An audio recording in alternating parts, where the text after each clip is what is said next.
So let's do this review.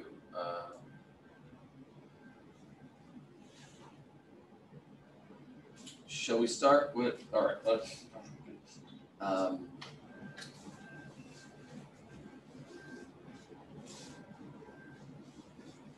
yeah, let's start with the software engineering product slides. So let's do this. Sure. Let me just get one slide. So this is just a review. This is just. Slide number 1 in software engineering project slides. I'm looking at, yes, right. Where are we? Slide number 1 in software engineering. So you should understand, right? Problem, software requirements, software, right? Problem leads, we talked about this a little bit. Problem leads to requirements maybe, and then leads to the actual software, and then the software helps with the problem, right? That's why we make software. We haven't done this one before. We didn't do this slide before.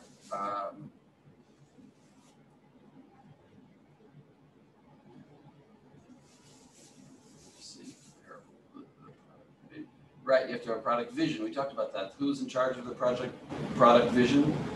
Product manager. The product manager, we call it sometimes. Sometimes you call it the product owner. He's the person who's like in charge of the product. What is the product to be developed? He's going to answer that question. Who are the target customers? Why should customers buy this product?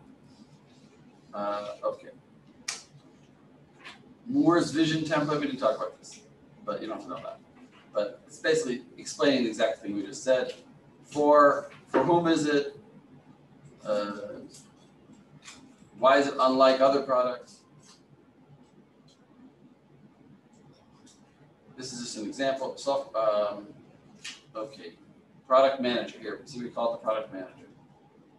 He has customer. He knows all these things. He knows the customer experience.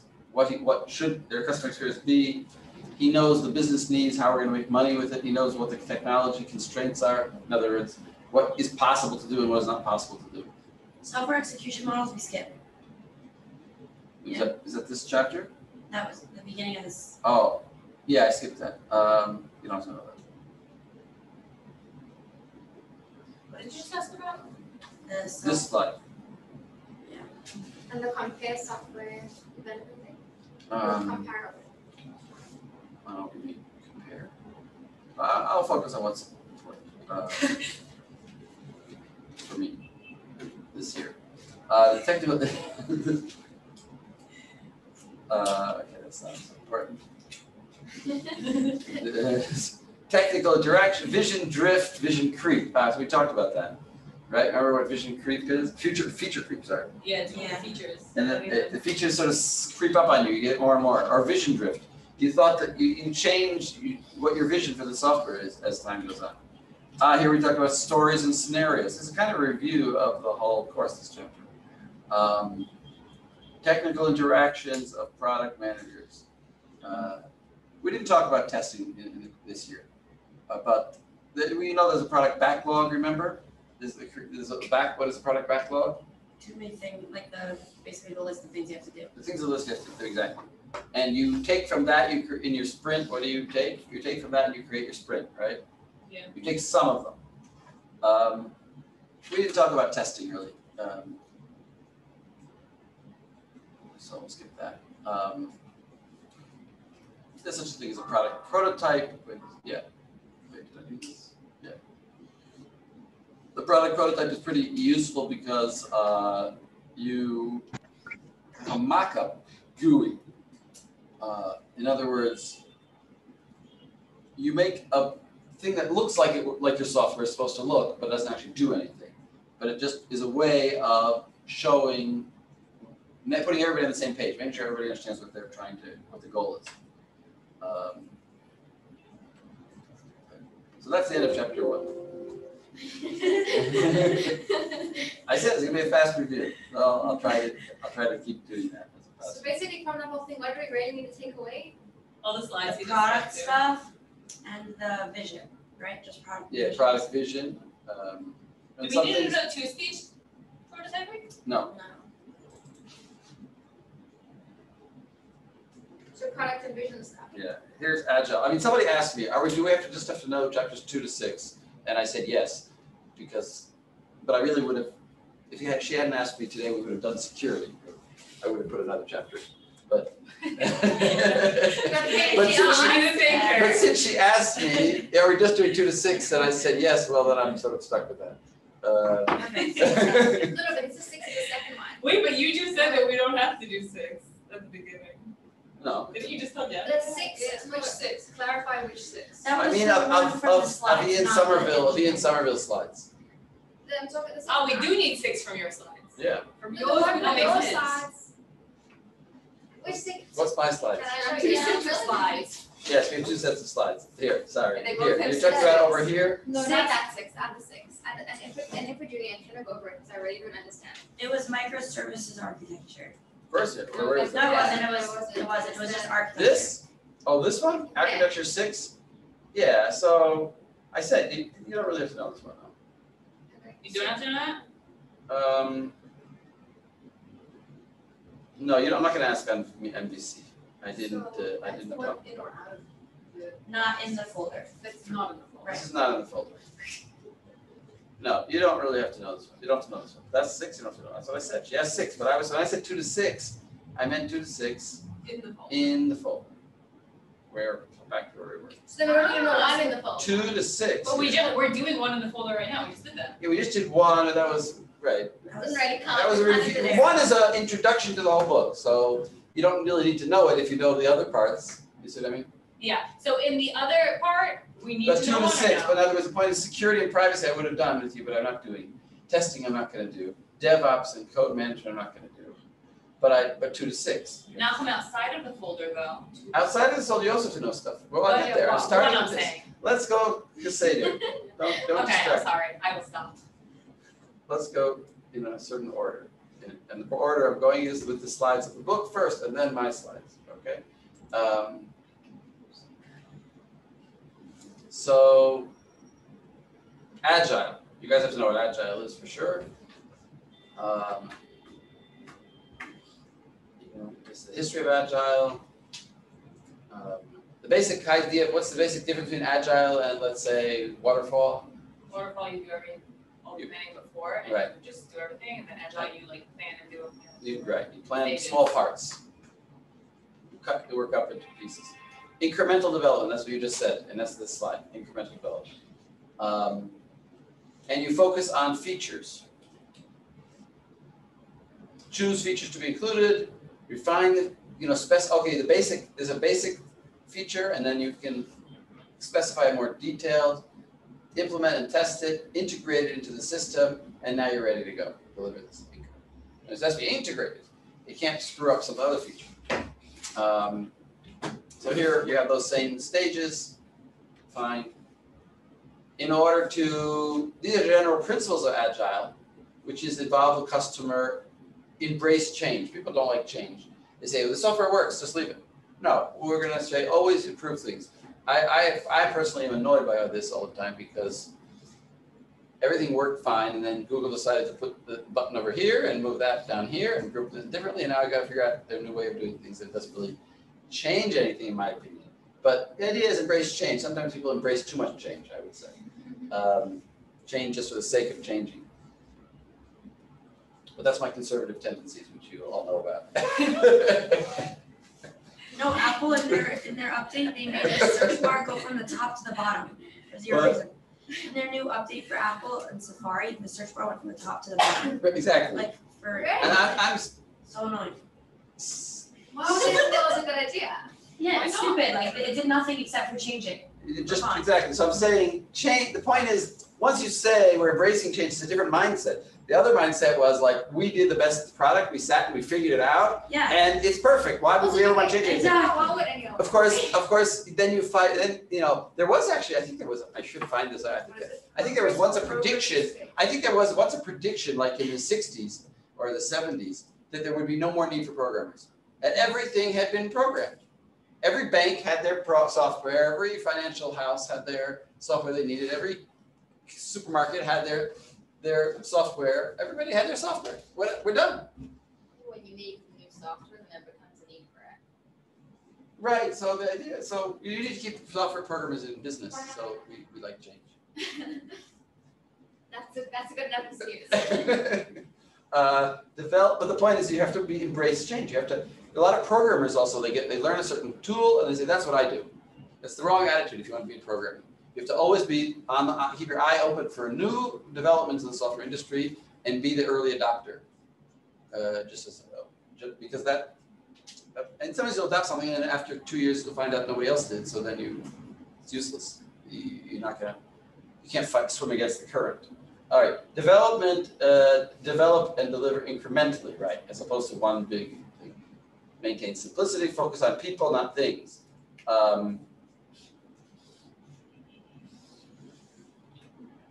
Right, in other words, give a certain amount of independence to the team.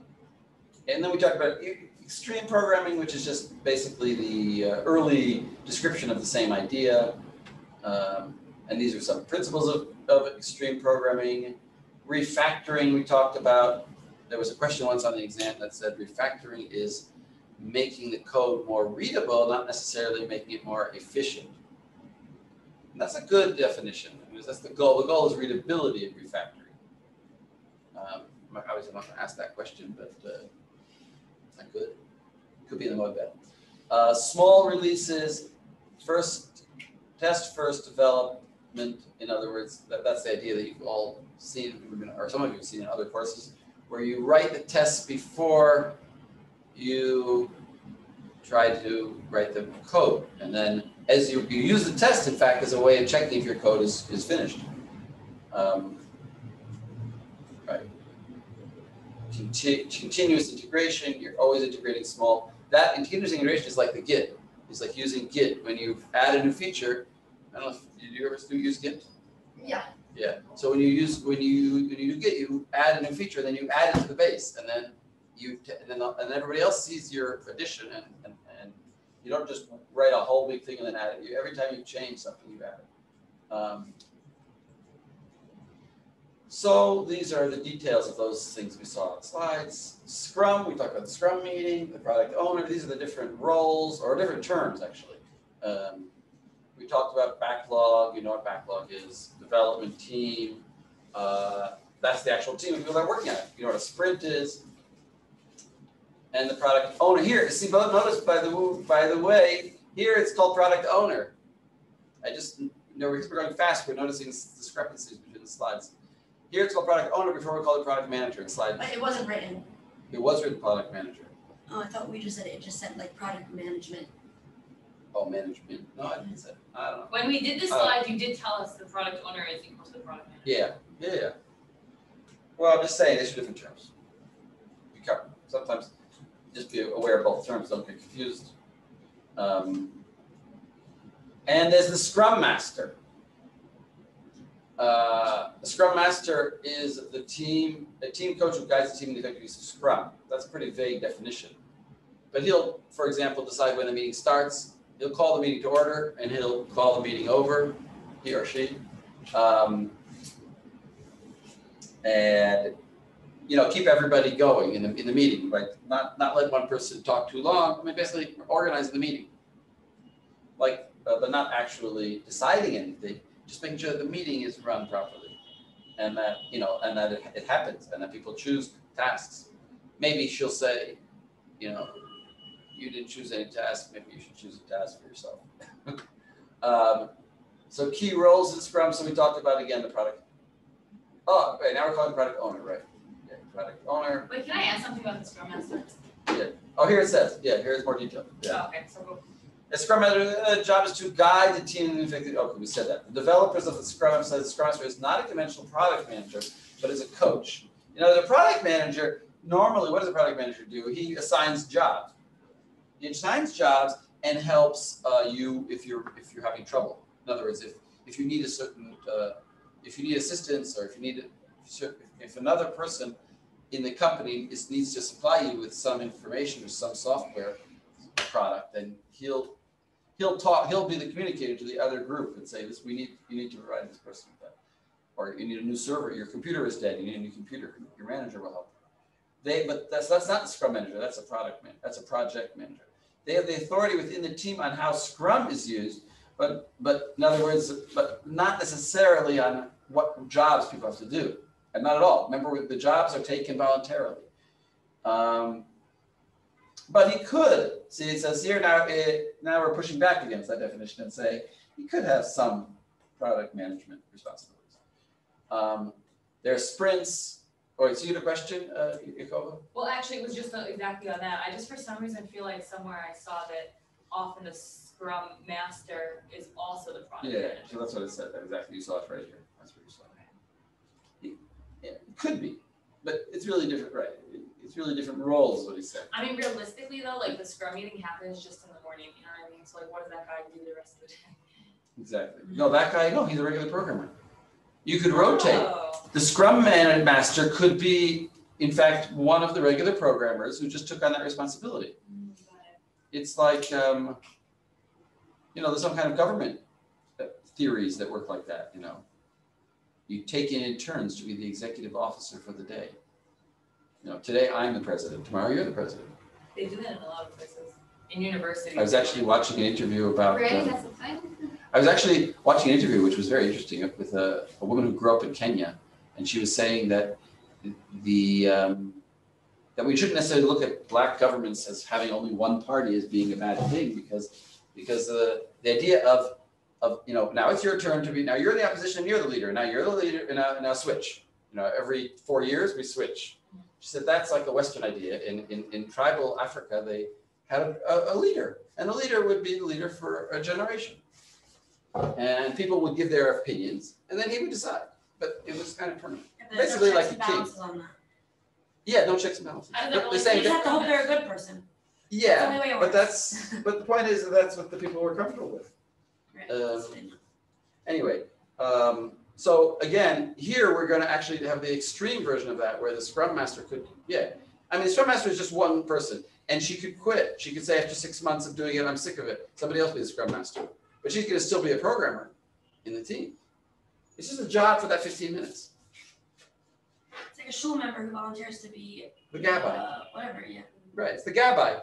It's really the Gabbai for Shabbos. Like we had our Gabbai quit, and then nobody took it. So then, he just, whenever he's there, he's the Gabbai again. But he doesn't want to do it anymore. Okay. Just nobody took it. Anyway, we have a very funny shul. In Scrum, okay, so we talk about sprints, that's enough. And then this is just the cycle here, where you select, this is what happens. You select items to implement, or you plan, you do a sprint, you review the sprint, you take, here's really the beginning, the start. You take things from the backlog and you put them into the sprint backlog. And then you put them into the sprint backlog, you plan your sprint, and then you start your sprint. Once you start your sprint, you do a scrum in the morning. And as this happens, the point is like this, why are there 2 circles? The top circle may happen once every 2 weeks. This is a once every 2 weeks. This bottom circle is every day. Every day you have a scrum meeting, you work on your software, you test your software, and you keep doing that. And you remove things from your sprint backlog. That's the daily process. But when you start a sprint, you first have to choose what elements will go into the sprint, etc. Okay. Let's get that. Time box sprints, they should be a certain limit in time. Self-organizing teams, we said that in other words, there's no boss. There's no boss. PBIs are product backlog items. And then, this language. What does this language remind you of? We saw something before. What is this language? As a teacher. Yeah, that was Or the scenario. yeah. Which one is it? A scenario or a story? It's a story. It's a story. Yes, it's a story. Right? I think it's scenario. You think it's scenario? I just see, oh wait, no. This is a story, I believe. Yes. This is a story. It's a little bit bizarre. I remember I said it's backwards, kind of like scenario seems smaller than a story. Like a story is gone with the wind, and it has many scenarios, but the other way around. That's also a conservative book. I don't know if that book has been banned yet. You know, there's a new thing I just heard on the internet. You've heard of blackface. You know that's considered immoral or defaced. Prejudice against blacks. So now there's something called Jewface that was invented by Sarah Silverman. Like And she says that the phenomenon of non-Jews playing Jews in movies and then putting on a false nose or something, and it's going on right now. There's a movie that anyway, it's a movie about the life of Leonard Bernstein, the famous conductor. Yeah, it's an article about that. Yeah. People are really mad about it. People are really mad. It's called Jewface, based on blackface. Honestly, what's so bad about it? Like you want your It's just character all, to no, it's in the bad. stereotypes, it's like feeding into it. They And do get a it Jew to play badly, that. they don't do their research. They didn't used to do it, Badly. Not all Jews have big noses. but it could be that Leonard Bernstein did. Not all blacks are black, actually. That's it. They're all dark. Look at the Prince. What is his name? Prince Harry's children. Prince Harry's children are blonde. They're not Fully They're black. No, they're not. Their mother is black. They're black.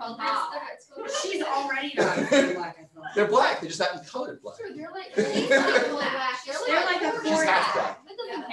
She's half So black. that means they quarter. They're quarter black. Yeah, but who cares? What's the? I'm just saying, you're right. By definition, black it Right, should be blacks black. are black, so that's why I said it's something. If you want black, put on black face, and if you want to be a Jew. Well, No, because you wouldn't get a white person and then like CGI them dark skin to be playing a black person. The point is, I think that like, why are we having non-Jews play Jewish characters? Yeah, but the point is, what if there were no Jews in Hollywood? So No. they can't. There play are those Jews in roles. Hollywood. Half of Hollywood Have is. a non-Jew play a Jew. Have a non-Jew play a Jew. Don't put on the fake nose and then this is actually. Right, or Well, they that- used to do this. accurate. There was this guy. Yeah, nobody cares about accuracy anymore. Hamilton will have to be cast as like There was Latino, this, black, and whatever, and they were not that in times of Hamilton. Oh, So right. basically, All right. we Then a don't black care what guy they look playing- like anymore. yeah. They could just Yeah, play a right. character. Exactly. Why? Yeah, I find it actually silly that Yes. Hollywood actors have to try to make themselves look as much like the character they're playing, and then even try to get the accent right. And it's not necessary. Like the whole point of a play, I mean, is the whole point of drama is that you get you accept certain falsities, and that you go with it. Like when in Star Wars, they're all speaking English. You're not supposed to like be bothered by like, well, wait a second, how? Because if they would all be speaking foreign, languages, it would be hard to watch the movie. Yeah, it would be hard to watch the movie. But if it's a period piece, they should have the correct outfits and the correct accents. Yeah, or like But there's you can watch, if you watch a period piece about like the 1800s or 1700s, and it was made in the 1970s, you can tell that it's made in the 1970s because the hair is still long. Yeah, but you're still trying to create as much of a Yeah, authenticity okay, as possible. There's a thing called a prop, and sometimes like you want somebody to be Pharaoh, so you have him hold a stick and you put a little head on him. But you don't do more than, you don't need to do more than that. Once you've had a prop, then the mind is supposed to add the rest. It's like you read a book. You read a book, you don't have any pictures, and yet you can imagine, what? I think Pharaoh with a Russian accent would be bad. Well, whatever. In Star Wars, all the bad guys have British accents, I know. except for Darth Vader, because he's really good. Okay. Anyway, That wasn't American. so these are anything. these are what stories are stories. these are stories, but it's not told us that these are stories yet because we haven't got to the chapter on stories. But it's just saying these are examples of product backlog. So we can deduce from this that product backlogs are stories. That's something that's interesting, right? These are stories. As a parent, I want to be able to view my children's work and the assessments made by their teachers. That's a feature. But not everything is a feature. Some things could be establish criteria for the assessment of an open source software that might be used as a basis for parts of the system. Isn't that more of a scenario then? No. This is like a directive. This is a development activity. In other words, Refactor the code dealing with X, Y, and Z. So that's not a story or anything to do with a feature. It's just, but it's something that somebody's got to do. So it might be in our backlog. So it wouldn't be correct to say that backlog items are always stories. Backlog items can be a variety of things. They can be features. They can be user requests. It's like a to-do list. It's a to-do list, and therefore some of them could be not features. Yeah, go. I'm not really seeing the difference between the format of a user request and a feature. Yeah. Maybe they just randomly. I want a find it. pictorial interface for children. Is it because the feature already exists, you just have to like create something else to do it how she wants to see it? Yeah, Or I is think it so. difference between- I want a pictorial interface Maybe it's with a limited difference. reading ability for children. In other words, Maybe yeah, it's the two features say I want to be able to, whereas this one just says I want a. yeah. Correct. I think you're probably 100% correct. But we also can note that perhaps this has a slight difference because it's maybe referring to it's a feature on a feature, right? It's a pictorial interface for the already existing feature of, No. no, it's not a feature. It's not a feature. It's not a feature. It's for the whole system. Yeah. He wants the whole system, a whole new thing. It's not a feature of the system. It's a whole new interface for the system. So both things are correct. Okay.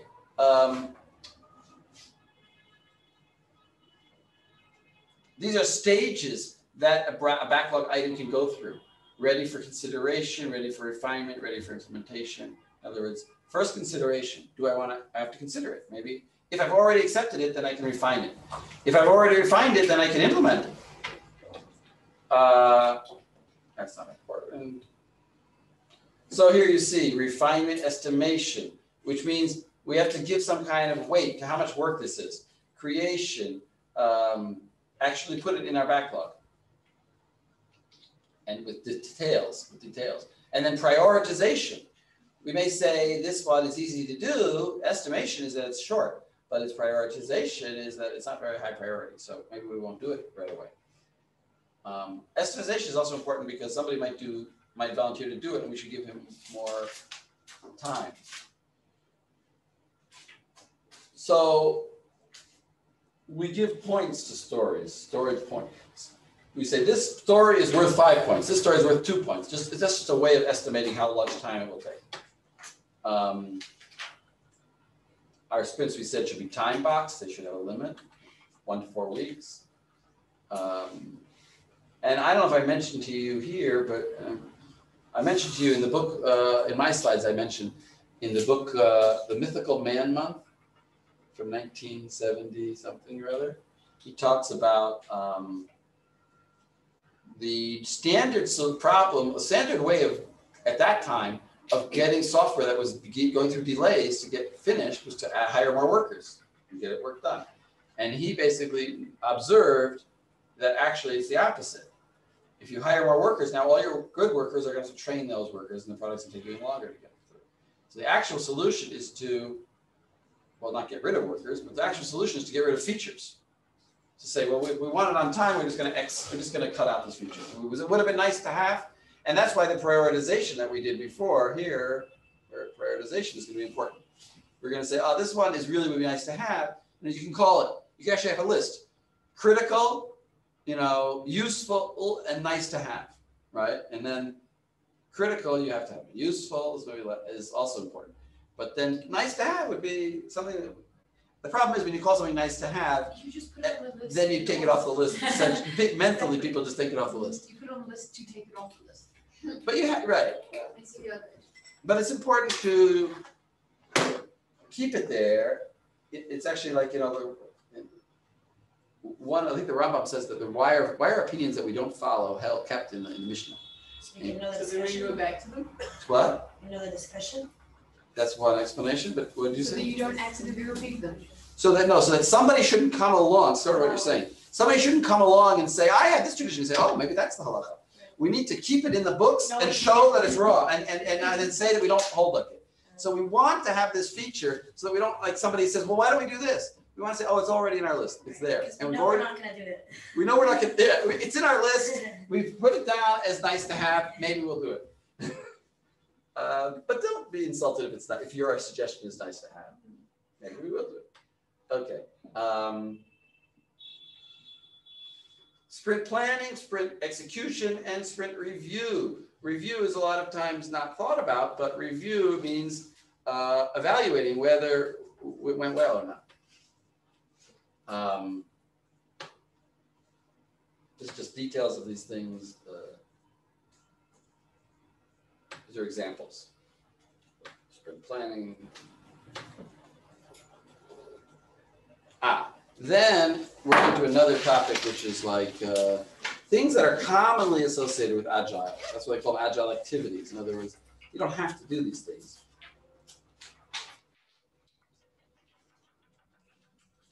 One is automation of tests.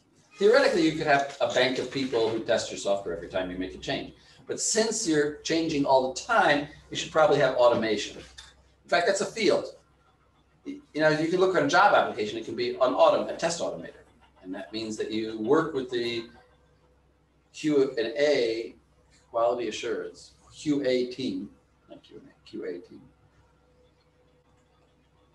And you program their tests. Whatever their tests are, you put them in a program. And continuous, so automatic testing is automation of testing, right? And the second one here is contiguous integration, which what I read it as is using Git. You don't have to use Git. You don't have to use some kind of data, but way of combining your software together constantly.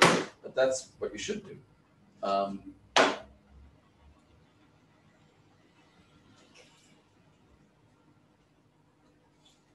This is also a concept that I don't know if I mentioned so much, but reviewed. It should be reviewed, your software should be reviewed by another person.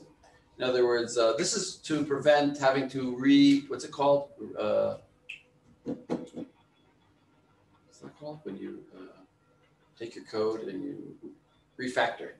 In other words, before you refactor, you can review it. And before you even submit it to the source code, to the source base, you'll have it reviewed by another person.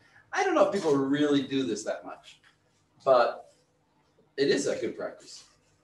Some companies do. Now, this is where they really have another person go over your code before you submit it. Unit testing, we didn't really talk about unit testing, but there's different kinds of testing that you do. Unit testing just means you test your part before, and then integration testing. Okay, sprint reviews. This is discussing whether we've achieved our goal. How do you manage getting the aircon on? Yeah, it's getting. Okay, self-organizing team size between 5 and 8.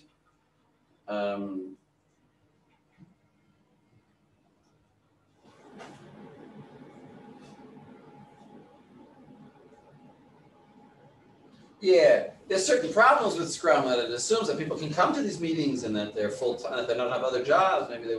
Maybe they're a student. You've hired a student worker and he can't come to the test that day. In other words, there's certain flaws that are going to be, there's certain assumptions that Scrum has.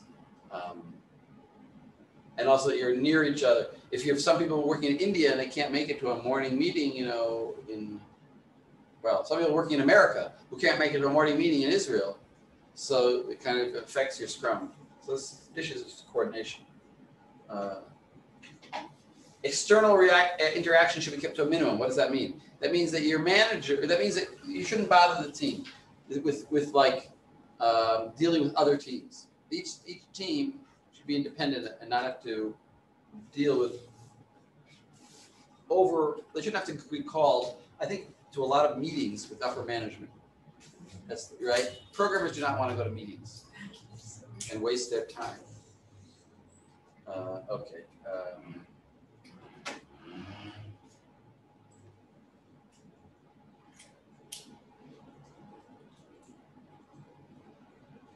So we do have project management.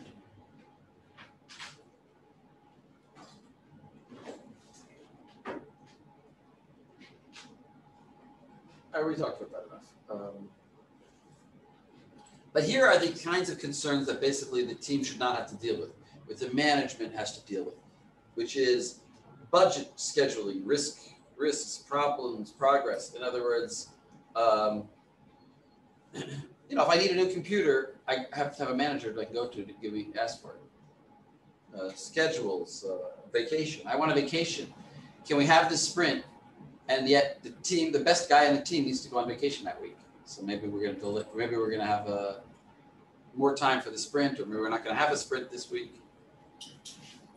Or maybe everybody should take vacation together. All these kind of external things, external concerns. Procurement, compliance with, that's interesting. Compliance with company policies. Okay, so that's that chapter. That's 2.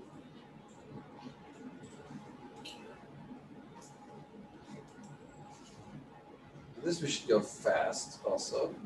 Features, scenarios, we recently did this.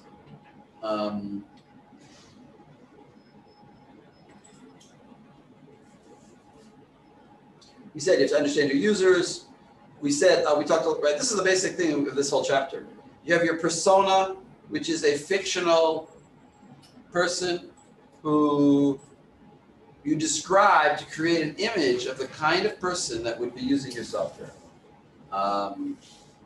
And from that, you get a scenario, and the scenario leads to small stories. As a teacher, I want to be able to blah, blah, blah. And that defines your feature. That helps to define your feature. We also said that you can go back to the scenario to inspire new features. In other words, without having created an actual story, you say you can use it as like brainstorming. You look at that scenario and say, well, what else might that teacher want? But remember, in the scenarios, you're going to give a name to the teacher, or you're going to use one of the personas. And you're going to talk about that he's making a school project or whatever.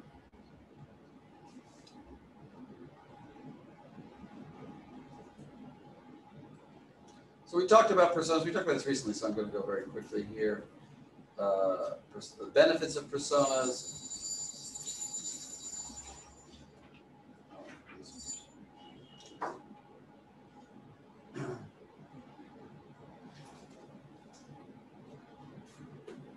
Deriving personas, you have to know something about the real pool of people. You may actually interview real people to create your personas. Scenarios, we have examples of scenarios. This is, right, these are scenarios, right? Okay.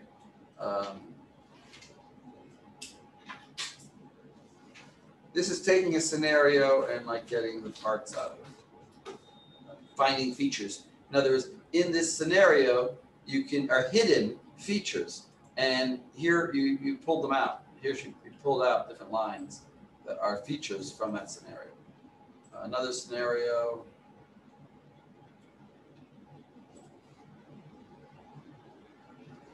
The best approach is to develop an imaginary scenario based on our understanding of how the system might be used, and then ask users to explain what you've gotten wrong.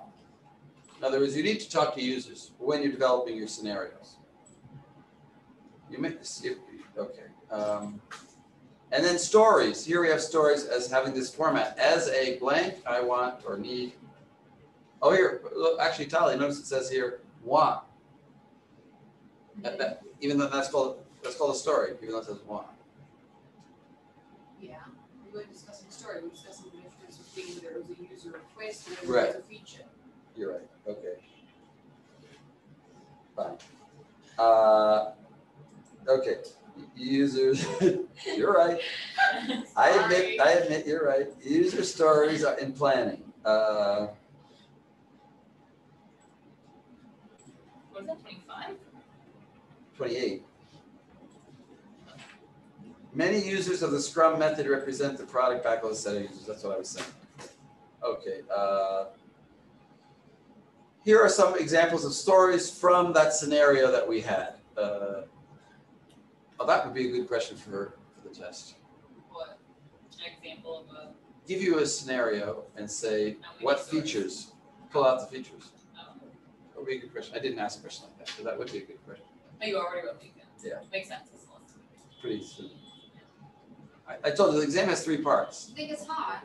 No, Wait, it has 3 parts? it has 3 parts. It has 1 short answers, 1 which is kind of like definitions, and then it has 1 part multiple choice questions, and then it has 1 part which is like do an actual thing, like draw a diagram based It's on. just one diagram? Well, I'm not saying how many questions. No, there might be more than 1 question in each part. There are more than 1 question in each part. Put it that way. Storage, scenarios, feature identification from the scenarios. We said that. Right. In order to create a feature, you have to have some knowledge of the users of products that are of the domain. What does the domain mean? The domain means what's out there in the world that you didn't create, what's already going on. If I'm going to invent Zoom, I should know something about Skype, right? I should know what Skype has, and I should even have talked to people who use Skype and see what they like about it, what they don't like about it. That would be domain. Well, the second part would be user knowledge. But the first part would be domain knowledge, know what's already being done. If I'm going to write a software for a CAT scan machine, I should know how they work already, what software is already out there. Here, these are some features, design factors. For example, you should make the feature familiar, which means that, here we're going to actually explain here. Simplicity and functionality. It should be simple, but it should do a lot. It should be familiar, but it should be new. It should have something some newness that it provides. It should do stuff automatically for you, but also let you have control. Right? In Wix, you can make a website automatically, but you can also control it. And then here's feature creep, my favorite topic. When you're in the park, avoid feature creeps. Avoiding feature creep, see? Is the feature likely, so these are questions that you could ask. Is this feature likely to be important to and used by most software users? If it's really not that important, maybe you shouldn't have it. Is it how many people, a person should ask you, oh, it's a great feature you have. How many people who use our software do you think are actually going to use that? And if they say, well, honestly, probably only 1%. Say, okay, let's put it in our nice to have list.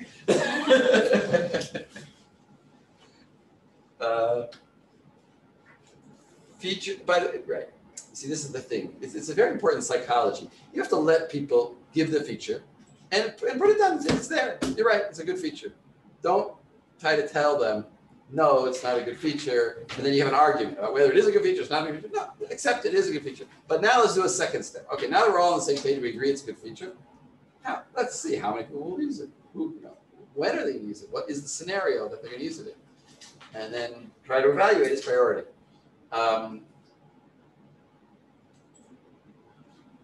You can highlight phrases in a narrative description to identify features. That's what I was saying. In other words, you could look at the scenario and try to pull out features. And here we have that example.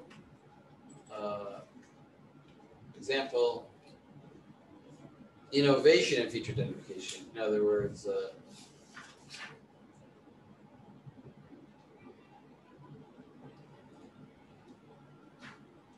right, you have to think creatively.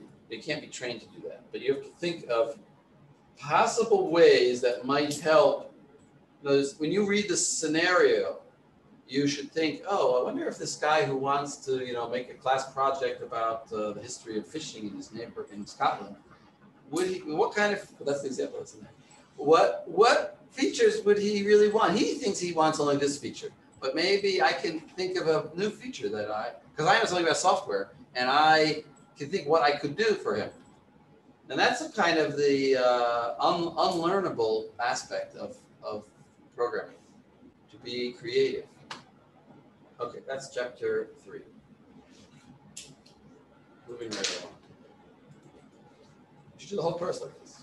Yeah. I could really just, Okay. Software architecture. So this actually we didn't spend, or we did this before maybe. Did we? I'm not sure. sure how much time we spent on this chapter or how long it was we spent on this chapter. This is when we switched to when you didn't like your slides. Yeah.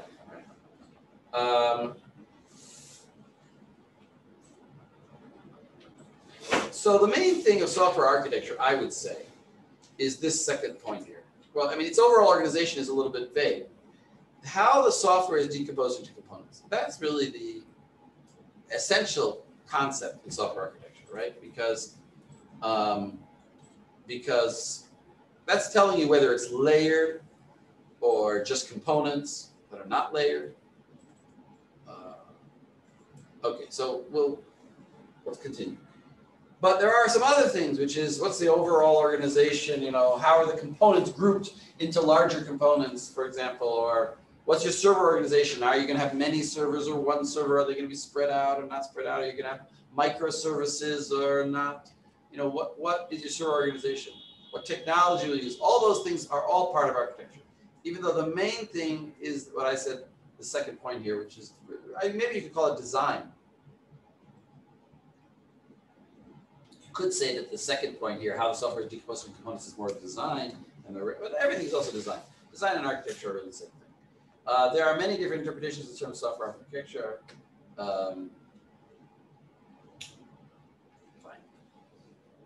A component is an element that implements a coherent set of functionality and or features.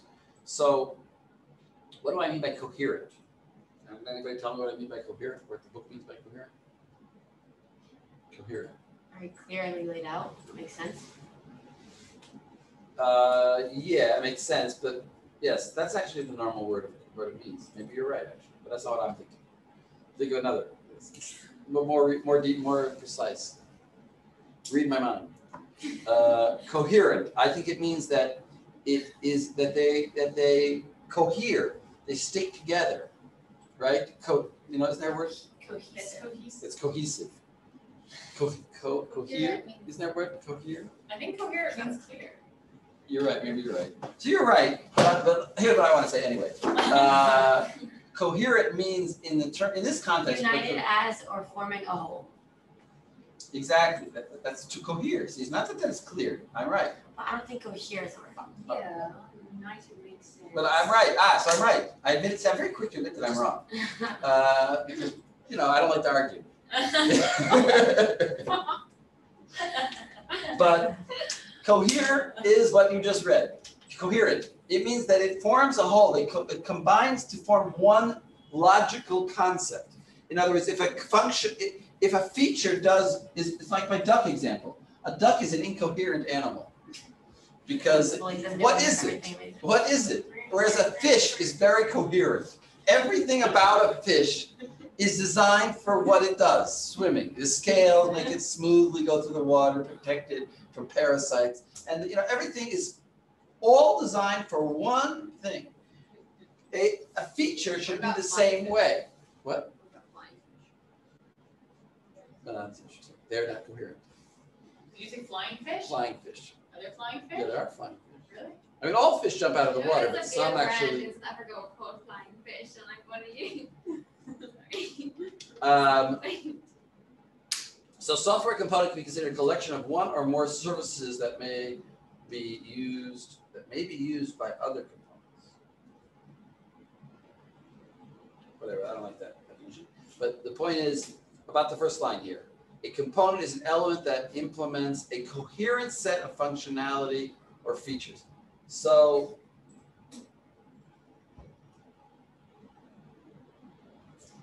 I would say it like this, a feature has to be coherent.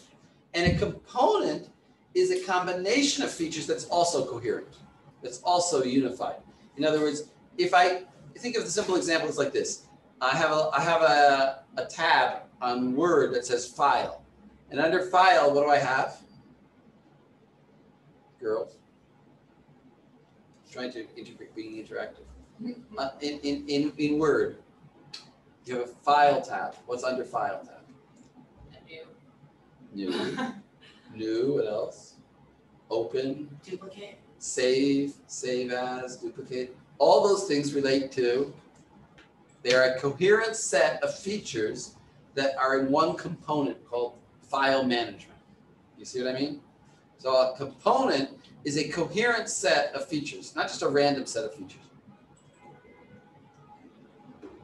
A feature, that, you know what, the term, what's the term that we use to describe a feature for being coherent? There's actually another word. There is another word. We're going to see it later on. Important word, cohesive. You remember that term? Cohesive, well, we'll get to it, hopefully. We'll get cohesion is also sticking together, but that means it's much tighter than coherent. When designing, that's interesting, by the way, Shira, that you said that coherent means makes sense. That's the way it's used in English. What's the definition? Like clear. Right, clear, Yeah. clear, but it actually means that. Because when it's like that, then it makes sense. Well, that was the second Second definition. definition. The first one was logical and consistent. Rather, you design a component interface and leave the implementation of that interface for later stage development. Right. So you'll figure out what your component does. It does all things related to files, and you'll explain what it does, and then the actual development of each of those features to do later. Okay.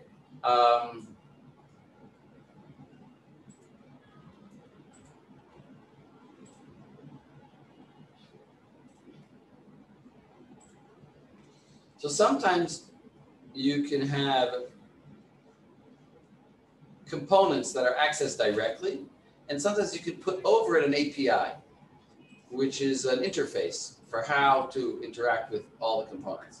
And sometimes the API, whenever we do this, whenever we introduce these layers like this, like an API, what we're doing is we're providing flexibility, because now I can change this component S4, for example, and change it, update it, make it work differently, and its interface be different.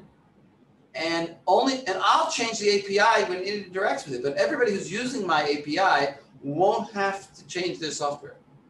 You see what I mean? If external components are using S1, and then I change S1, then all of a sudden they've got to change.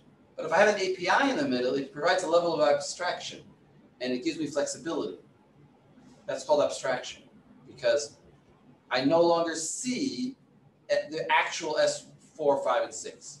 I work through a layer called an API. That's a very important concept.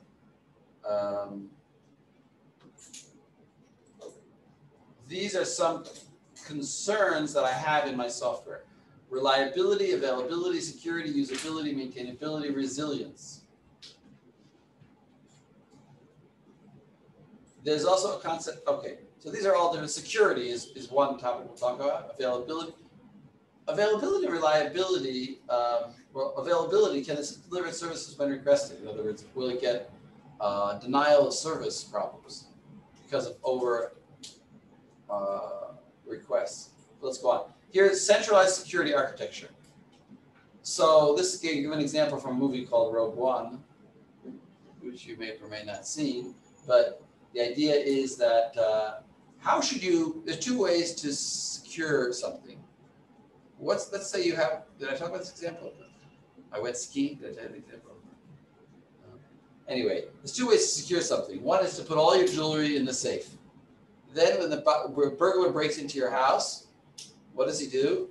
He goes straight for the safe and just spends all his time there, hacks it, gets it open, and gets what's over there. If you're really smart, what you do is you'll have what's called a honey pot. You'll have one safe that's very easy to find with some fake diamond jewelry in it, and you have another safe that's harder to find, and there you have the real stuff. So he'll spend all his time hacking the easy to find safe. He'll think he found it, and then you'll get your fake jewelry. But there's other solutions. What are other solutions? Another solution is to put one of your diamonds, under the carpet, one behind the toilet, one in a plastic bag in the toilet tank, one above a plata here in the ceiling, and then you've distributed your security. Even if they get one, they haven't got the whole system. And you may, in diamonds, you don't want to lose any diamond. But in software, it could be that having one part of the system accessed isn't really giving much. In other words, you need the whole thing. If it's a design for the Death Star, then not having the whole design is going to make it you kind of useless because you don't know, you know this part and that part, but you don't know how they interconnect, so it's sort of useless. So there's something called distributed or centralized security architecture. Centralized would be putting everything in one place and putting all the locks and all the safeguards there. The other would be to spread it out and put security everywhere. I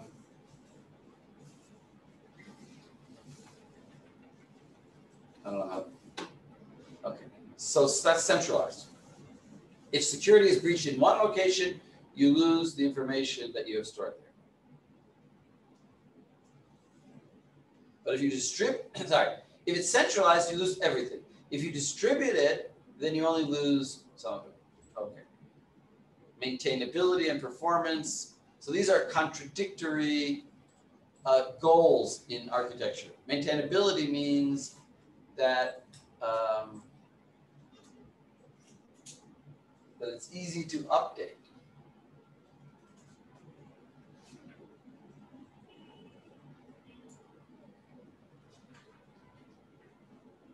In other words, however, a multi-database architecture may run here. Let's see, figure 4. Where is figure 4? User interface.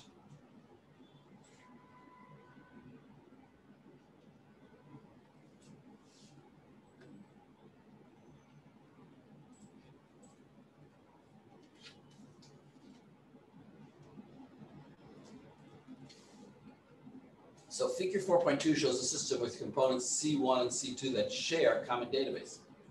Assume that C1 runs slowly because it has to reorganize the information in the database before using it. The only way to make C1 faster might be to change the database. But this means that C2 has to also be changed, which may potentially affect its response time. In other words, they're both using the same database. I need to reorganize this database so that this one can run faster. But now I have to redo this one. So by having a shared database, maintainability is lost a little bit. Because if I'm going to change this one, I'm going to maintain him, which in this case means like improve him, then I'm going to have to improve the whole system, change the whole system. Figure 4.3, a different architecture is used where each component has its own copy of the parts of the database that it needs. If one component needs to change the database, it does not need to affect the other component. However, a multi-database figure may run more slowly and may cost more to implement. In other words, this is more maintainable because he has his version of the database, which has the parts of the database that he needs, and he has the parts that he needs. And if I want to change this, he won't affect him at all. But I'll have to have this other database reconciler, which will compare these two and maintain consistency. But this system is more easy to maintain, but it's going to run slower because I have more databases to deal with. So that's just showing that maintainability and performance. I mean, I can think of it in a more simple example. If I write my code very efficient, but hard to understand, it'll run faster. It's very efficient, but it's hard to understand. So if I ever want to change it, it'll take me a long time to figure out what I was doing. I don't understand why that would run slower. Why this would run slower? Yeah.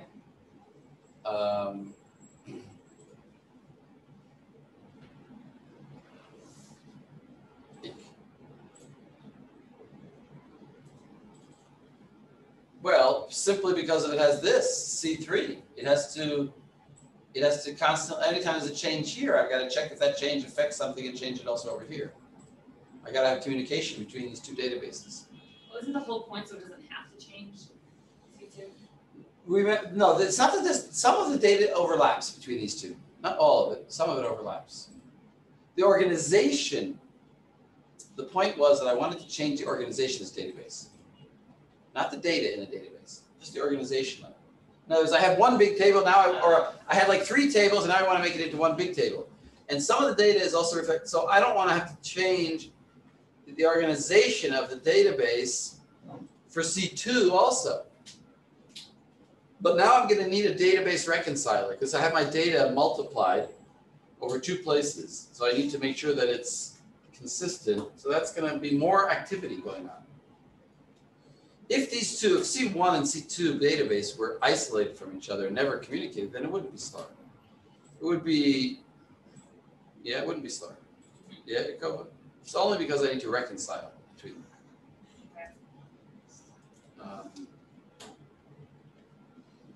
So here are issues that are going to influence the architectural decision. I think we're going to talk about each one of them. Yeah. Non-functional product characteristics. What is a non-functional product characteristics? For example, is security. Security is not functional. It's not a feature. It's a characteristic of my software. What is security? What security do I want to have? If you anticipate a long product lifetime, you will create regular product revisions. You'll therefore need an architecture that is evolvable. And if you're anticipating a short lifetime or a long lifetime, then that will affect whether maintenance is important or not important. Software reuse. Do I plan to use my software to be reused by other software? Then that'll affect how I design it. Number of users. Do I expect a lot of users? Do I need to be able to quickly expand or scale up or scale out my software? Compatibility. Does it have to be able to work with other software? These are all things that I have to consider.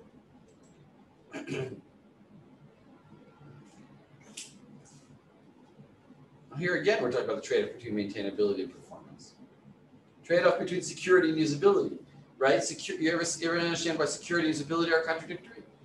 Because if it's hard to get into your apartment, if you have 10 keys to get into your apartment, it's less usable. It's much more convenient to leave your door unlocked. Here's authentication layers. In other words, here's my database, but before I can get to my database, first I have IP authentication. Are you coming from maybe I'll only let certain IPs use my software. Of course, people can forge their IPs. VPN. Yeah, or they can forge their MAC, you can use their MAC address. You know what a MAC address is? On the actual network card, there's a MAC address. Anyway, it doesn't matter. Application authentication. In the application, I can try to ask them for some information. Then when I use a particular feature, I can say, oh, you want to use that feature? I need another password. And then I can encrypt the whole thing. All the messages can be encrypted. And then finally, I have the actual asset. In other words, these assets will be encrypted. They won't be stored. I will never store my credit card numbers unencrypted. They'll be encrypted. And in order to get to them, I'll have to have a special password. And in order to use the password, I have to use the software. I have to have a password. And then I can have an IP. Only certain computers can access this data.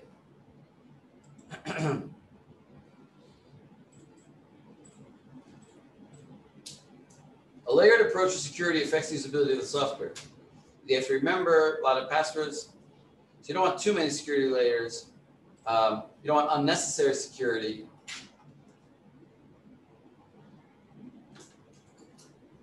Availability versus time to the market. Why are those components opposite? What does availability mean? That you want 24/7. That you want it to be available all the time. I gave you this example. So then it needs to be really, really perfect because then you can never have time to update it because it needs to always be available. But time to market is shorter, then you're going to have to be able to update so it won't be as available.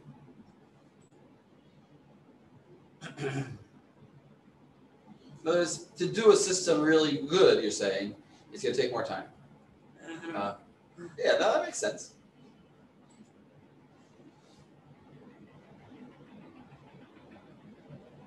I think this is the one you gave the example of the bank account. Yes. Sometimes it's closed. It's sometimes closed because they're doing a backup. Implementing extra components takes time to increases the cost of system development. It adds complexity to the system and therefore increases the chances of introducing bugs and vulnerabilities. In other words, a system that has to have some kind of backups to be available all the time. It has to have some kind of backup systems.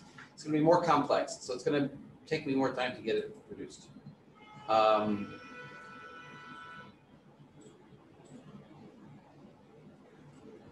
How should these architectural components be described? Component organization.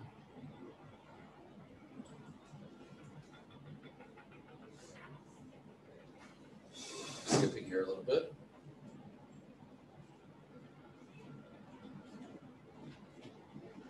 Skipping all this.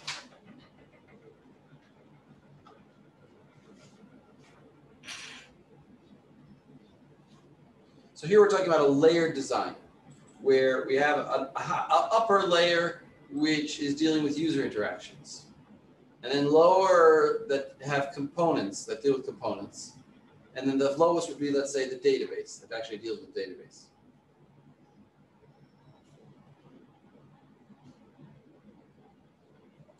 Here's an important line. Ideally, components at level X, say, should only interact with the APIs of the components at level beneath them, X minus 1. That is, interaction should be between layers and not across layers.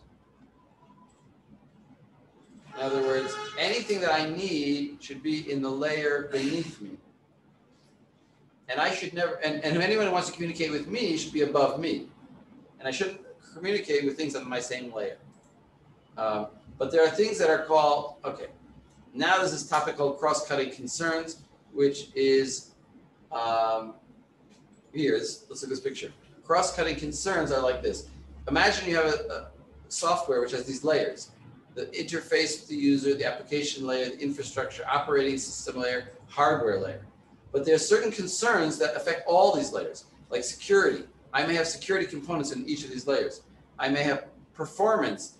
If my hardware is slow, it's going to affect my performance. If my operating system is slow, it's going to affect my performance. All these things can affect performance. And reliability, all these things these are called cross-cutting concerns. They cut across the layers of my architecture.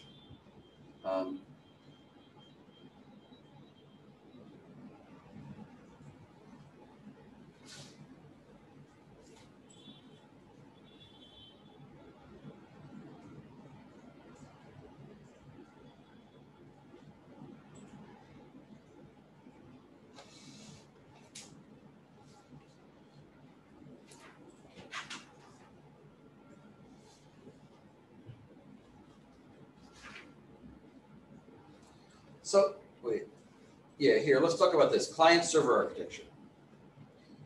Client-server architecture, you can kind of think of it as the internet. The internet is one example of client-server, where there are servers, and I have clients, which is my browser, and I go to CNN, and I talk to CNN servers. Notice that CNN is a server pool, and I have this load balancer. Why is this arrow straight? Why is this arrow straight and this arrow broken? Because that's its response to that. It doesn't Right. go through a load balance. Exactly. When he's responding, he just gives back the information to whom he was talking. Meaning But here, the load balancer. The load balancer will will choose one of these blue boxes to let me communicate with. And client one is just its own client. And once I've made that communication, actually, this tends to be, I'll generally stay there, and I'll be talking. Yeah, it doesn't have to be. It doesn't have to be. It doesn't have to be, but that's why I say generally. Generally, I'll stay there.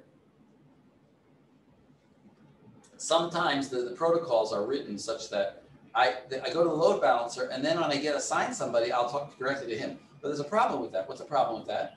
What if he goes offline? Then I'll have to have a way of going back to the load balancer and getting a new person. It'll be like this is refresh the page, right? No, you won't even notice it. It'll be behind the scenes. It'll just like, take a few more seconds. Yeah. Okay, so that is, what is another example of a client-server relationship other than the internet? So the other example is the operator. Operator? This is like not a computer one, but like when you call a number and the operator, you have to give me like you tell them who you want to talk to, and the operator she's is the a load load balancer? balancer. That's okay, fine. No, I'm not asking that. I'm asking a non-internet type server-client relationship.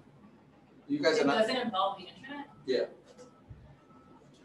But it has to be technical.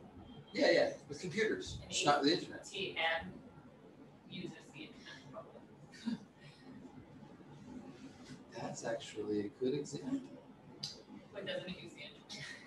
It just means not the internet. It could use. No, it may not use the internet. Oh no. It may have its own proprietary network.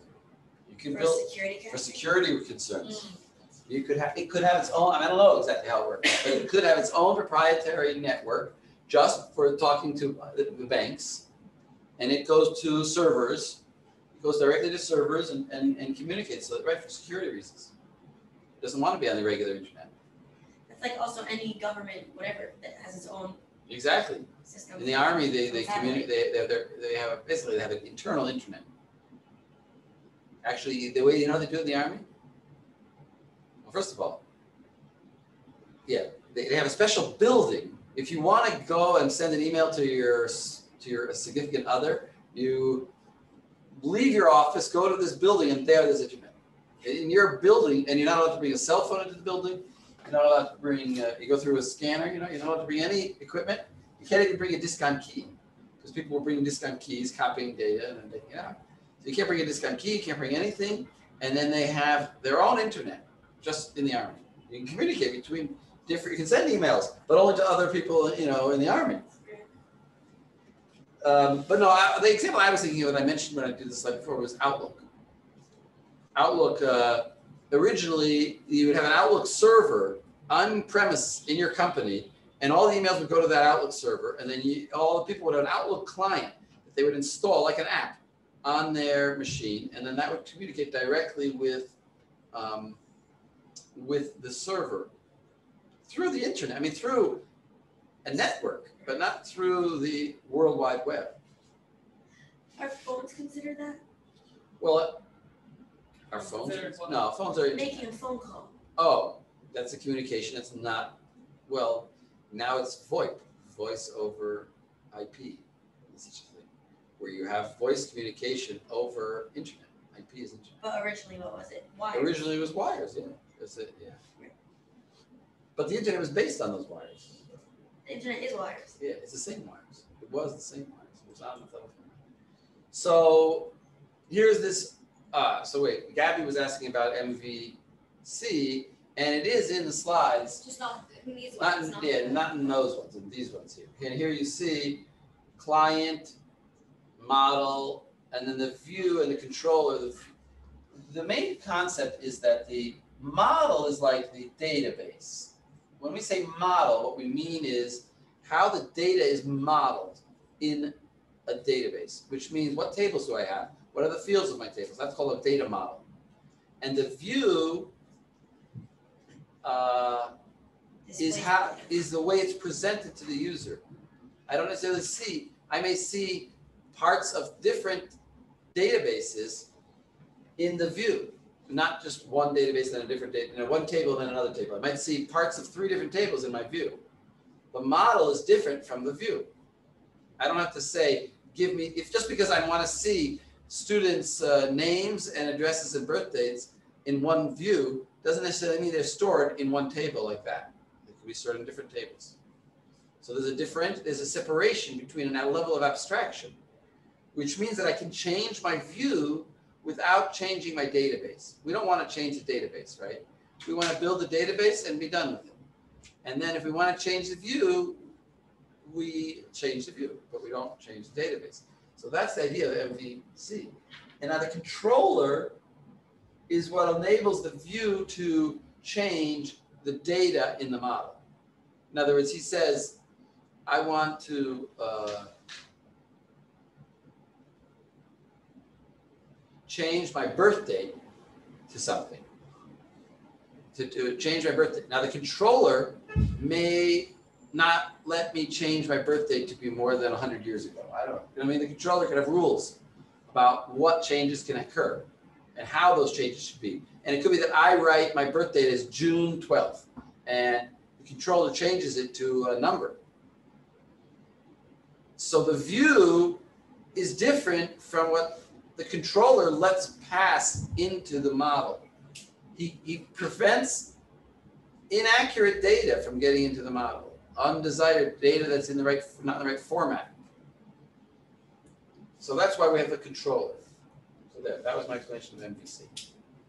You can read more about it, it's a good topic. Client servers, generally nowadays on HTTP. It uses, in general, XML or JSON, we talked about that.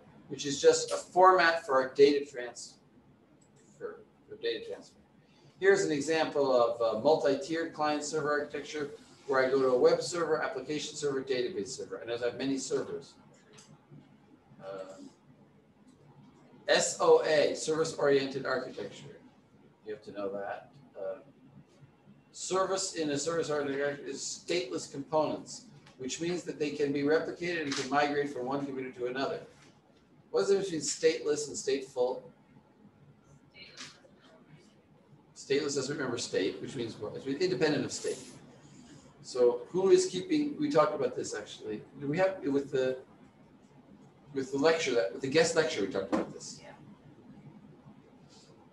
Who keeps track? You have to keep track of state sometimes. Who's going to keep track? If the server is stateless, then who is controlling the state? The client. What does that mean? What does that look like? What does it look like? Like, what does that mean for the client to be in charge of the state? It means he has something called session. For example, he has session data. He has data about what he did. For example, if I go to Amazon after I clicked on Amazon, I'll give you an example. I clicked on Amazon and I said, I want to check out. And I have all my things in my cart and I'm about to check out and it tells me your bill is $25 or your bill is $125. And it's always very annoying because now you want to change something in your cart and it won't let you. Right? You go back to your cart and it takes you to that page again. You ever notice that? Sometimes you press on cart and it just keeps you at that checkout stage because it wants you to buy the things. And you have to do whatever, you have to open another tab or something. I don't know, but maybe. Right? The point is like this, that when I go to, if I kill my window and I say I want to go to Amazon, how does Amazon know to automatically put me into my cart page? It could know. And so that's sort of like a state. So it could be that I have session data in my browser that's keeping track of where I was. Oh, that's the client keeping track. That's the client keeping track, as opposed to the server saying, oh, this is a request from Nahum. I remember that he was last looking at his cart. I'm going to put him in his cart view. Or like maybe if it's a. The information. It does happen also. Right, could it be if it's a guest versus a login? Right? Yes. If it's a guest versus a log, like a user that has an account. So if you're an account, then obviously they're keeping track of everything you're doing because it's their job to be like know what's in your cart because you are a signed in user. But if you're a guest and you go back and somehow they still remember what's in your cart, it's because it's on your side. Let's ask. Can I draw our attention to the time? Break? Okay. It's like, let's take a break and I'll do, I'm going to check this question. Does Amazon store Chris. State? No. It has to because if you go onto Server, Amazon when it's not on your browser, right? Does that make sense? Server or in session? I do not know.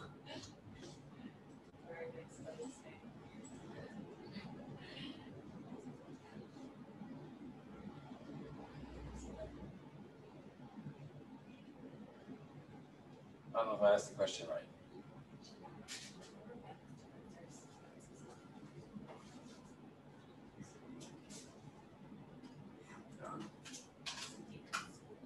She's gonna come back.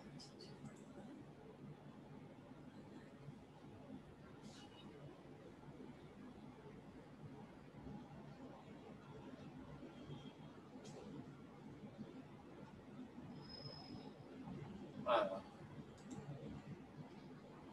Anyway, there's something called session data, which is stored on your browser, and then the server can store it. They're both two ways of doing it. Keeping track of where you are. Is session data cookies? Yeah. It's a kind of session data. Like the New York Times had a terrible one, which I couldn't get rid of, which was that I have two accounts on New York Times. And the one I use actually pay for is on my Nachum Designate Yahoo or something. And then at Nachum Designate Gmail is like another, somehow by mistake, I told them about that one. So they kept thinking that I'm not paying, That's so because nice. it has my other one, but I just keep telling them, no, use this account. That's really nice. So who's keeping track of that? So it could be on my server and it could be on. All right, so we're taking a break? Jacob, that's good news. This is as a like you think that last week did you because I think that's an whole lot. Like Yeah, so it's actually funny, like I started using it just because of fan. But now that I get used so good. so it's not even the best on the bed, but like even just on the table sometimes, sometimes on the bed I use it. But like now that I've been using it, it's not comfortable to be there. Alright. Yeah. The angle is better, you see? Yeah, because like I'm not like this, I'm like this, you know? Yeah, that would be cool. Do you wanna try it? You can make no, it because higher. then I'll travel with it. yeah, let's see if that's right. Like, just place it like this, so it's like And- Oh wow, Wow. what a cool gadget. Amazon? What is it called? I don't know, but They're all gonna show up. I can look it up and Send I've it been to us. watching You want me to it send Yeah. It's cool. Send it to software engineering Okay. and call this hardware engineering. So cool. Oh, that's gone. Because it's like a Awesome. Can I try that? Oh, yeah, you can do it.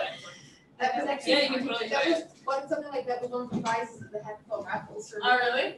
You can make it higher. I have it on the lowest one. Ask my sister to bring home these things.